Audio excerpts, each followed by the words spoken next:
I placed a hand on his shoulder, startling him before he realized it was just me. After picking out the Tupperware full of food for him, he thanked me and warmed it up. As he ate, I could feel the distress emanating off of him. Every bite carried a weight to it, every swallow an attempt to force something back down. In bed, I asked him what was wrong, and he broke down and cried. He said he didn't want to tell me, that it wasn't something he should share. This only made me more curious and resolute. I told him it was all right, that I could handle it. And as much as it makes me seem selfish and like a terrible wife, I regret telling him that. I held him in my arms, and he told me about his day. He had gotten a call from dispatch about a disturbance in a neighborhood not far from our own. A concerned neighbor had heard yelling coming from the house next door and called the police to check it out.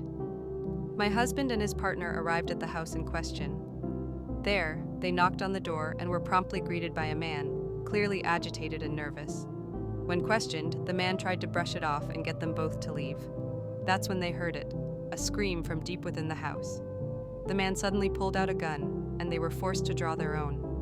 When they tried to tell him to put it down, the man put the gun to his head and pulled the trigger.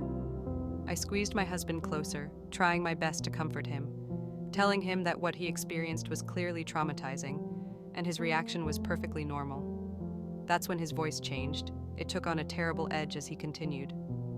But that wasn't the worst thing I saw today, and frankly, I'm glad that fucker took his own life. Because when I went further into the house to investigate the source of the scream, I found her.